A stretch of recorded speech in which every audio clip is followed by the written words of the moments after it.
Hello दोस्तों, स्वागत है आपका DFA IAS प्लेटफॉर्म पर। तो दोस्तों, हम क्या कर रहे थे, जैसे आपके मध्य प्रदेश की पुनर्गठन, जो मध्य प्रदेश का पुनर्गठन हुआ, जो आपके मध्य प्रदेश आज अस्तित्व में है, उसके बारे में हम पढ़ रहे थे। ठीक है, तो उसमें मैंने आपको 3 चरण बताए थे। 3 चरणों में से 2 चरण यानी 2 फेजेस हमारे कंप्लीट हो चुके हैं और आज हम मध्य प्रदेश के पुनर्गठन की आज लास्ट क्लास लेंगे। ठीक है, फिर आपका ये टॉपिक कंप्लीट हो जाएगा। तो इसके पहले हमने क्या देखा, फटाफट एक बार रिवाइज कर देते हैं हम लोग।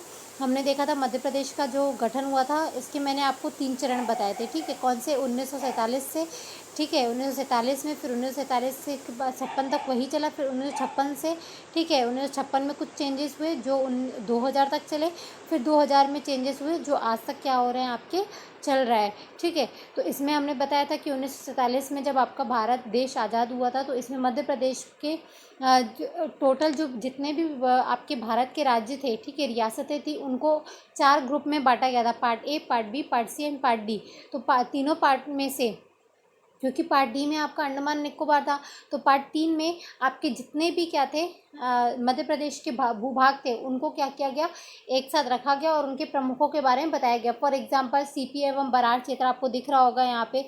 ठीक है, ये सीपी एवं बराड़ क्षेत्र, इसकी राजधानी नागपुर थी। ठीक है, छत्तीसगढ़ और बघेलखंड के इसमें क्षेत्र आते थे और इसके जो प्रमुख थे वो कौन थे, पंडित रविशंकर शुक्ल। ऐसे ही हमने पार्ट बी के कुछ क्षेत्र देखे, पार्ट सी के कुछ क्षेत्र देखे जो आपके आज प्रेजेंट मध्य प्रदेश के क्या है, भूभाग से संबंध रखते हैं। फिर आपको पता है 1953 में क्या बना था, राज्य पुनर्गठन आयोग बना था, जिसको हम फजल अली आयोग भी कहते हैं। ये 3 सदस्यीय आयोग था।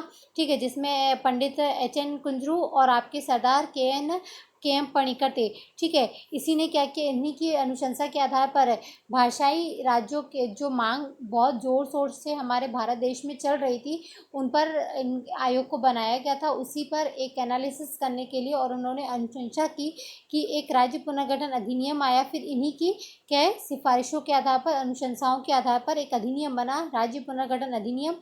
फिर जो फाइनली इस अधिनियम के आधार पर आपके भारत देश में 14 राज्य बने और 5 केंद्र शासित प्रदेश बने। फिर मैंने आपको बताया था नेक्स्ट क्लास में कि आपके राज्य पुनर्गठन विधेयक जो था, ठीक है सेकंड क्लास में हमने यही पढ़ा था कि राज्य पुनर्गठन विधेयक 1956 में आपका क्या क्या चेंजेस, मतलब कैसे कैसे आया, आयोग बना, फिर आयोग ने अनुशंसाएं की, फिर विधेयक आया, विधेयक कब कहाँ पर कैसे पारित हुआ, ये सब चीज़ें मैंने आपको यहाँ पे बताई। जो सबसे इम्पोर्टेंट चीज़ है दैट इज़ आपका ये वाला पार्ट, कि पार्ट A, B, C में के उक्त देशों को मिलाकर मध्य प्रदेश बना, तो कौन कौन से चेंजेस ऐसे किए गए। फॉर एग्जांपल CP बराड़ से जो बुल्डाना, अकोला, अमरावती, यवतमाल, वर्धा, नागपुर, भंडारा, चांदा, इन सारी रियासतों को या जगहों को कहाँ मिला गया, 8 जिलों को आपके महाराष्ट्र में मिला दिया गया। ठीक है, और शेष जितना भी बचा हुआ CP बराड़ का था वो कहाँ पे रखा गया, आपके MP में रखा गया। तो ऐसे बहुत सारे चेंजेस आपके part A, part B and part C तीनों पार्ट में किए गए, जो आपको मैंने यहाँ पर बताए। और आपको पता है भोपाल भी बना था आपका 1 जून 1949 को, आपके मध्य प्रदेश का भाग बना था, जो पार्ट C में का हिस्सा था। ठीक है, तो इतना पढ़ा। आज हम क्या पढ़ेंगे आपका, कि जो थर्ड फेज है, यानी जो 2000 में आपका विधेयक बना था, उसमें उसके अकॉर्डिंगली क्या क्या चेंजेस आपके हुए थे। तो इनके पढ़ने से पहले आप ये समझना कि मतलब जो ये राज्य पुनर्गठन विधेयक की मांगे चल रही थी, ठीक है हमेशा क्या होता है आपके देश में, ये देखिए 2 तरीके की मांगे उठती हैं। एक आप अगर देश के परिप्रेक्ष्य से देखेंगे तो राज्यों के नए गठन की बात उठती है, और अगर आप किसी राज्य में बैठेंगे तो आपको देखेंगे जिलों के गठन की बात आती है। ठीक है, तो जिलों के गठन की संदर्भ में आपकी 2 समितियां बहुत ही महत्वपूर्ण हैं, जो है आपकी एक जिला पुनर्गठन समिति। ठीक है, जिला पुनर्गठन समितियों में पहली है आपकी BR दवे समिति, बहुत अच्छे से याद रखिएगा, ये एग्जाम में भी पूछ चुका है। BR दवे समिति 1983 में आपकी बनी थी। फिर है आपकी कौन सी, MS सिंहदेव समिति, जो कब बनी थी, आपकी 1998 में। ठीक है, तो ये देख सकते हैं आप यहाँ पर 1998 में MS सिंहदेव समिति बनी थी, और आपकी BR दवे कब बनी थी, 1983 में। तो ये 2 जो समितियाँ आपकी जिला पुनर्गठन से संबंधित हैं, मैं अगेन रिपीट करती हूँ, ये जिला पुनर्गठन से संबंधित है, न कि राज्य के पुनर्गठन से संबंधित हैं। ठीक है, आपको पता है कि जिलों से ही मिलकर क्या बनता है, आप एक राज्य का निर्माण होता है। ठीक है, और राज्यों से मिलकर एक देश का निर्माण होता है। तो चलिए अब हम देखते हैं आपका थर्ड फेज जो आपका है मध्य प्रदेश के पुनर्गठन में, दैट इज कि मध्य प्रदेश राज्य पुनर्गठन विधेयक 2000। अब देखिए क्या है आपका, आप देखेंगे कि 2000 की इस अधिनियम के पहले आपका मध्य प्रदेश कुछ ऐसा दिखता था। ठीक है, ये पूरा हिस्सा आपका जो छत्तीसगढ़ आज नया राज्य दिखता है आपको, ये 2000 तक इसी का ही पार्ट था। 1 नवंबर 2000 तक ये मध्य प्रदेश का ही हिस्सा था। ये पूरा का पूरा क्षेत्र आपका मध्य प्रदेश कहलाता था। ठीक है, लेकिन यहाँ पर आपका ये वाला जो पार्ट है छत्तीसगढ़ का, ठीक है, छत्तीसगढ़ का जो ये वाला पार्ट है, ये वाला, तो ये वाला पार्ट क्या है आपका बेसिकली, इस वाले पार्ट में क्या है, तो इस वाले पार्ट में छत्तीसगढ़ी बोलने वाले, मैं अगेन लिख रही हूँ, छत्तीसगढ़ी बोलने वाले क्या हैं, भाषी ज़्यादा हैं। ठीक है, जो छत्तीसगढ़िया बोलते हैं, तो छत्तीसगढ़िया बोलने के आधार पर ही, यानी छत्तीसगढ़ी भाषा के आधार पर आपको पता है कब से मांग चल रही है, तो इसी मांग को बरकरार रखते हुए छत्तीसगढ़ के जो लोग हैं, वहाँ के बड़े बड़े नेता हैं, इन्होंने क्या किया, मध्य प्रदेश से अलग एक राज्य बनाने की क्या की बात कही। और ये आज की नहीं थी, आप ये छत्तीसगढ़ के इतिहास में पढ़ेंगी कि ये मांग बहुत सालों से उठ रही थी। ये कोई 1-2 साल पुरानी मांग नहीं थी, बहुत सालों से, जो अम्ल कब हुई, तो आपकी फाइनली 2000 में अम्ल हुई। ठीक है, 2000 में अम्ल में आई ये चीज़ें। तो अब देखिए, अभी हम क्या पढ़ रहे हैं, एमपी का पढ़ रहे हैं पुनर्गठन, तो हमें सिर्फ एमपी से ही मतलब है कि ये पार्ट क्या है आपके एमपी से अलग हो गया, और फाइनली आपका अब एमपी कैसा दिखता है। तो चलिए अब हम फिर से हम स्टार्ट करते हैं, अपने उसी क्षेत्र में जाते हैं।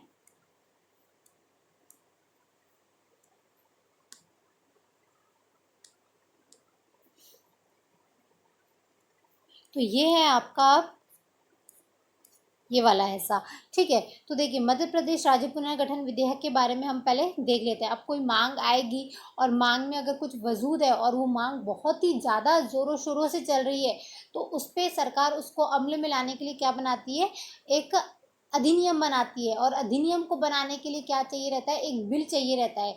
तो बिल कौन सा आया, उस बिल का नाम है आपका मध्य प्रदेश राज्य पुनर्गठन विधेयक 2000। ठीक है, तो ये क्वेश्चन आ चुका है कि आपका जो मध्य प्रदेश था, ठीक है, यानी आपको सॉरी आप जो आपका छत्तीसगढ़ था, वो मध्य प्रदेश से किस अधिनियम के तहत अलग हुआ। तो ये अधिनियम आप याद रखिएगा, मध्य प्रदेश राज्य पुनर्गठन अधिनियम 2000 के तहत वो क्या हुआ था, अलग हुआ था। ये क्वेश्चन बेसिकली आपके छत्तीसगढ़ में ज़्यादा पूछा जाता है, छत्तीसगढ़ के एग्जाम्स में। ठीक है, तो यहाँ पे भी पूछ सकता है, हो सकता है कि आपके मध्य प्रदेश का जो कहते हैं जो आज अस्तित्व है वो कौन से अधिनियम के थ्रू दिखता है, तो कुछ भी बना सकता है कि छत्तीसगढ़ पुनर्गठन विधेयक अधिनियम या मध्य प्रदेश पुनर्गठन अधिनियम 2000। ठीक है, सन बदल सकता है, तो आप ये याद रखिएगा। अब देखिए ये जो इम्पोर्टेंट डेट्स हैं ये आपको हमेशा याद रहनी चाहिए। तो 25 जुलाई 2000 को, ठीक है, 25 जुलाई 2000 को क्या हुआ था, लोकसभा में पहली बार विधेयक को क्या किया गया था, प्रस्तुत किया गया था। और ये किसने प्रस्तुत किया था, तो श्री लाल कृष्ण आडवाणी के द्वारा क्या किया गया था, इस विधेयक को प्रस्तुत किया गया था 25 जुलाई 2000 को। ये लोकसभा के पटल पर श्री लाल कृष्ण आडवाणी के द्वारा क्या किया गया था, विधेयक प्रस्तुत किया गया था। फिर 31 जुलाई को क्या हुआ, लोकसभा में पारित हो गया, यानी 6 दिन के लगभग अंतराल में क्या हुआ, ये आपका बिल पारित हो गया। फिर देखिए ये देखिए 6 से आपका फिर आते हैं 31 से फिर 9 अगस्त, यानी 9 दिन के अंतराल में ये राज्यसभा में भी पारित हो गया। अब देखिए आपको पता है संसदीय व्यवस्था में 3 बॉडीज होती हैं संसदीय, एक आपका लोकसभा, एक राज्यसभा और एक राष्ट्रपति। ठीक है, अब इन तीनों की जब तक अनुमति नहीं मिल जाती तो कोई भी विधेयक आपका बिल नहीं बनता। अब ये दोनों सदनों से तो पारित हो गया, आपके लोकसभा से भी राज्यसभा से भी, बचा कौन, आपके राष्ट्रपति। तो 25 अगस्त 2000 को राष्ट्रपति भी द्वारा क्या हुआ, ये हस्ताक्षरित हो गया। और उस समय आपके राष्ट्रपति कौन थे, तो KR नारायण। ठीक है, अब देखिए संविधान संशोधन, तो कौन सा संविधान संशोधन हुआ था, 89वां संविधान संशोधन, 89 समान आपका संशोधन हुआ था।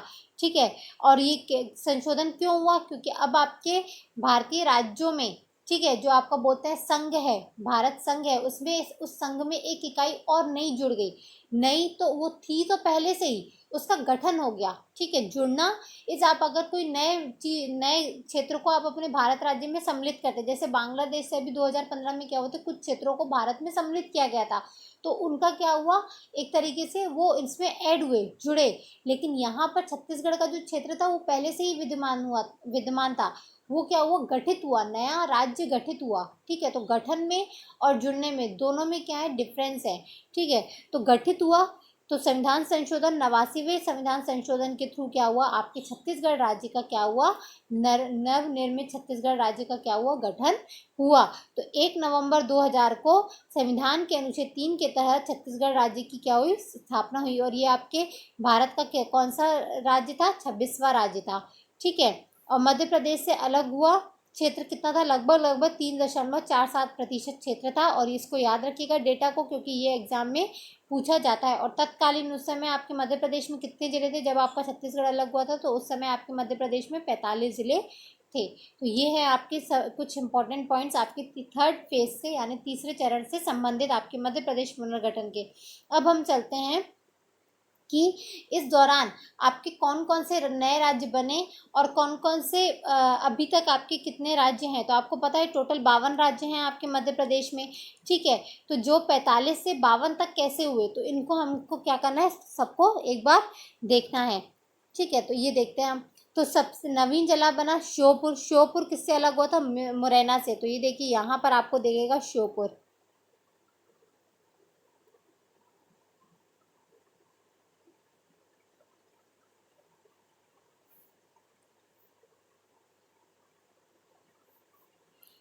ये देखिए श्योपुर किससे आपका अलग हुआ, मुरैना से अलग हुआ। ठीक है, यानी ये पूरा मुरैना जिला था, इससे अलग होके क्या बना, आपका श्योपुर बना। ठीक है, फिर नेक्स्ट आते हैं हम किसमें, नेक्स्ट आते हैं हम आपके उमरिया। ठीक है, उमरिया 1998 में बना था, किससे अलग होके बना था, तो आपके शहडोल से अलग होके बना था। तो यहाँ पे देखिए उमरिया है, यहाँ पे कहीं पे ये है आपका, ये आपका उमरिया, ये आपके किससे अलग होके बना था, तो आपके शहडोल से अलग होके बना था। तो ये शहडोल और ये आपका उमरिया, इससे अलग होके आपका क्या बना था, नया राज्य बना था। फिर हम चलते हैं कहाँ पर, नीमच, ये हो गया नीमच आपका मंदसौर से। तो ये वाला क्षेत्र आपका, ठीक है, ये नया राज्य नीमच और ये मंदसौर से अलग हुआ। फिर आपका हरदा होशंगाबाद से अलग हुआ। तो यहाँ पे देखिए आपको ये हरदा मिलेगा, ये वाला क्षेत्र।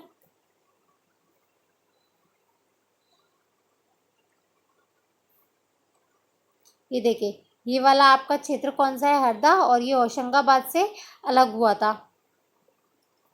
ये आपका हरदा और ये आपके होशंगाबाद से अलग हुआ। फिर आप चलिए देखिए कहाँ पर है ये। फिर नेक्स्ट है आपका कौन सा, कटनी। कटनी आपके जबलपुर से, ये वाला क्षेत्र आपका। ठीक है, फिर डिंडौरी मंडला से अलग हुआ, तो ये वाला क्षेत्र आ गया आपका। फिर ठीक है, सॉरी, ये वाला क्षेत्र आ गया आपका। फिर आते हैं हम कौन सा, बड़वानी, पश्चिमी निमाड़, खरगोन, ये वाला क्षेत्र। फिर आपका कौन सा, बुरहानपुर, खंडवा और पूर्वी निमाड़ से, ये भी ये वाला क्षेत्र हो गया। फिर आ गया आपका अशोकनगर, गुना से अलग हुआ, तो अशोकनगर यहाँ पे आ गया आपका। अनूपपुर शहडोल, ये यहाँ पर आ गया आपका, शहडोल से अलग हुआ है। देखिए शहडोल से आप देखिए 2 जिले अलग हुए हैं, पहला आपका उमरिया पड़ा आपने, फिर अनूपपुर पड़ा। तो ये याद रखिएगा, अनूपपुर 2003 में अलग हुआ था और उमरिया आपके 1998 में अलग हुआ था। फिर झाबुआ से क्या अलग हुआ 2008 में, तो अलीराजपुर अलग हुआ। सीधी से क्या अलग हुआ, सिंगरौली अलग हुआ आपका 2008 में। आपको यहाँ पे देखिएगा सिंगरौली, ये पूरा सीधी वाला ऐसा था, फिर ये सिंगरौली नया, जिसको ऊर्जा की राजधानी भी कहा जाता है मध्य प्रदेश की। फिर आगर मालवा आपका, शाजापुर, ये वाला क्षेत्र आपका। फिर निवाड़ी, टीकमगढ़, जो सबसे नवीन जिला है जो आपका बना है 2018 में, जो टीकमगढ़ यानी ये वाला क्षेत्र जो है, यहाँ पे आपको शो नहीं करेगा, ये वाला क्षेत्र है। ठीक है, ये इतना हिस्सा आपका क्या है, निवाड़ी का है, बाकी हिस्सा आपका टीकमगढ़ का है। तो ये हैं आपके मध्य प्रदेश के नवगठित जिले। अब आपको ये याद रखना है इसमें क्वेश्चन कैसे आते हैं। पहला तो एक आपका क्वेश्चन आएगा कि कौन सा जिला कौन से ईयर में बना। ठीक है, और कौन उस जिले का मूल जिला कौन सा है। जैसे मैंने पूछा डिंडोरी जिला 1998 में बना, इसका मूल जिला कौन सा था, तो मंडला था।